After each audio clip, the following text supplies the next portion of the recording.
Hola, ¿cómo estás? Hoy vengo a contarte 5 datos que no debes ignorar para preparar tu planificación para el próximo trimestre, así que quédate, que esto te interesa.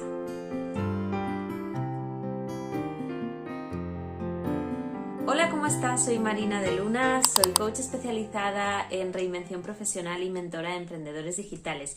Y hoy vengo a contarte 5 datos que debes tener en cuenta a la hora de elaborar tu planificación trimestral. Esta planificación trimestral puede ser de cosas personales, de cosas profesionales e incluso para tu reinvención profesional. Si no sabes en qué momento estás profesionalmente hablando o tienes dudas de si reinventarte, de si no reinventarte, de si quedarte donde estás, de si ir a por un ascenso, de si cambiar de sector, cambiar de empresa, ¿tienes dudas o si tu emprendimiento va a algún lado o no? Te dejo aquí debajo un regalo que tengo para ti, que es mi test de diagnóstico profesional. En tan solo 2 minutos te dará respuestas acerca de en qué situación está tu carrera profesional y qué puedes hacer para moverte hacia adelante. Y dicho esto, como te contaba, vengo a traerte 5 datos que no puedes ignorar a la hora de hacer tu planificación trimestral. En primer lugar, en el punto número 1, te recomiendo que lo primero de todo eches un vistazo a cómo fue el trimestre anterior. Tu trimestre anterior te va a decir muchas cosas. Ahora mismo estamos acabando marzo, pero durante los meses enero, febrero y marzo, seguro que han pasado muchas cosas. Seguro que tú tenías ciertos planes y algunos los habrás cumplido y otros no. Tienes que revisar qué objetivos te pusiste a principio de año y cómo vas con respecto a esos objetivos, tanto tus objetivos anuales como los que te pusiste para el trimestre anterior. Si no sabes de qué estoy hablando, céntrate en este trimestre. Si no te has puesto objetivos anuales, piensa dónde me gustaría estar dentro de un año. Pero sí te recomiendo que antes de ponerte a hacer la planificación para el trimestre que viene, tengas en cuenta qué ha pasado con esos 3 primeros meses, esos 3 meses anteriores, porque en base a eso vas a ser capaz de evaluar, de crear nuevos objetivos, de pivotar, de decidir si algunas de las cosas que no has cumplido quieres seguir intentándolas o quieres dejarlas a un lado porque te has dado cuenta que ya no son prioridades, y eso es muy importante tenerlo en cuenta a la hora de planificar nuestro nuevo trimestre. Pero no solo eso, sino también cómo planificaste tu tiempo, porque quizás era la primera vez que agendabas ciertas tareas y te has dado cuenta que igual tus objetivos fueron demasiado ambiciosos, o todo lo contrario, que podrías haber hecho mucho más de lo que te propusiste. Entonces es muy interesante que tengamos en cuenta cuáles han sido los resultados de nuestro trimestre anterior. En segundo lugar, te recomiendo que le pongas una palabra al trimestre, una palabra que haga las veces de fijar tu intención. Esta palabra yo te recomiendo que sea o bien evocando una emoción. ¿Qué emoción quieres sentir?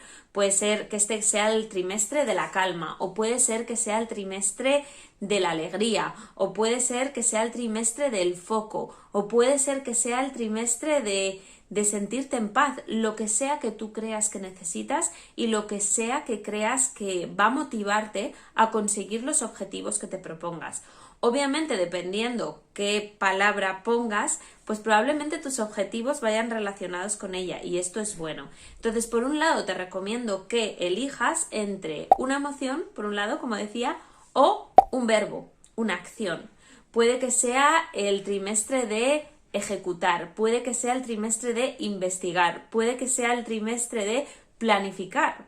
Lo que tú decidas, y esto no quiere decir que si nos ponemos una palabra de planificación vayamos a dedicarle todo el trimestre a la planificación. No, no tiene por qué ser así, pero sí nos ayuda a fijar una intención común que va un poquito a dar luz a lo que vayamos haciendo. Entonces nos ayuda a darnos cuenta de si estamos yendo por el buen camino o no. Las personas que somos muy ejecutivas muchas veces tenemos que darnos cuenta de que más vale que planifiquemos bien y que sentemos unas buenas bases antes que nos pongamos a ejecutar sin saber dónde vamos, ¿no?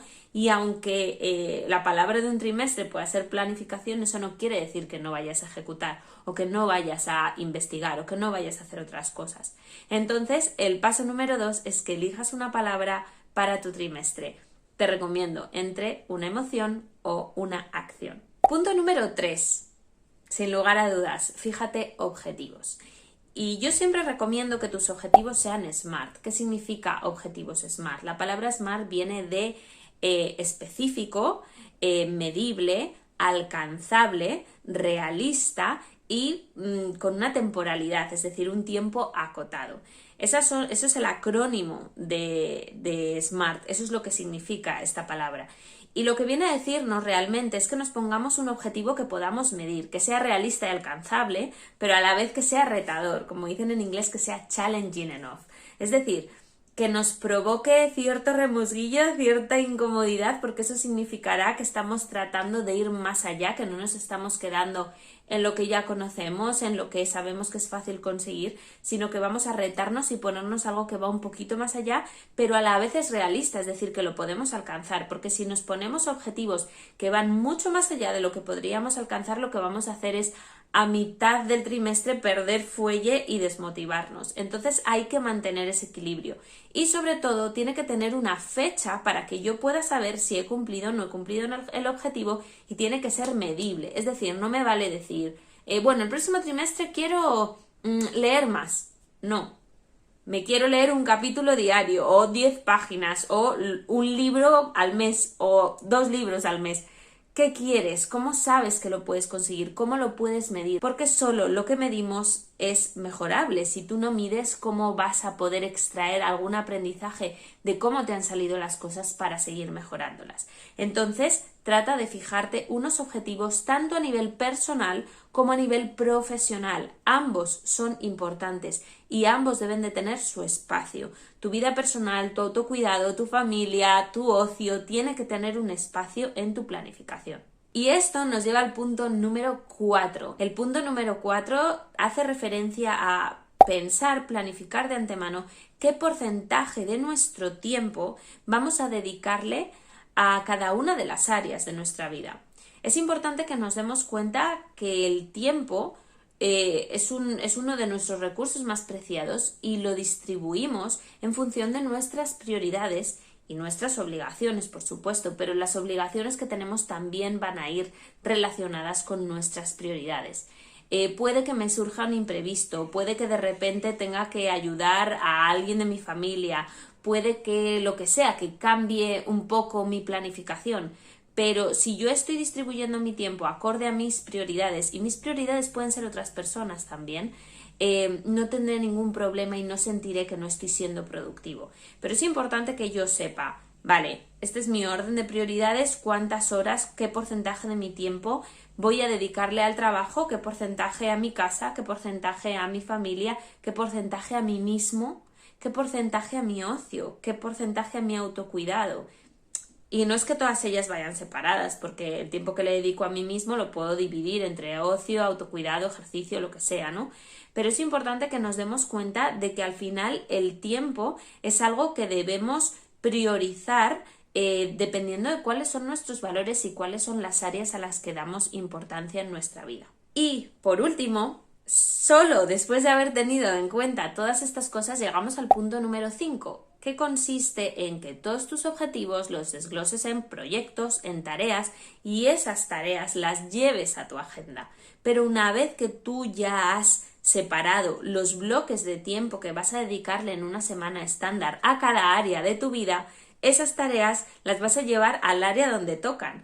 Y si tú todos los días trabajas de 9 a 6 de la tarde, por ejemplo, pues las tareas de los objetivos de trabajo tendrán que ir a esos bloques de tiempo.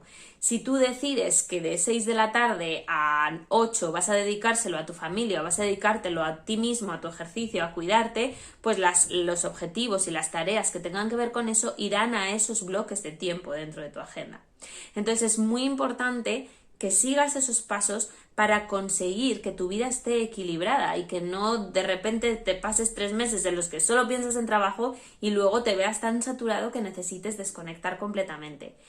Pero para eso te invito a que hagas el test de diagnóstico profesional, en el que sin duda vas a encontrar muchas respuestas acerca de en qué punto estás y qué tienes que hacer para seguir avanzando. Te lo dejo aquí debajo, en la cajita de información tienes el enlace. Además te recuerdo que me encantará que te suscribas al canal, que dejes un comentario y que le des a la campanita para que te avise cada vez que tengamos un nuevo vídeo. Aquí me despido, nos vemos en el siguiente, un abrazo muy fuerte. Hasta luego.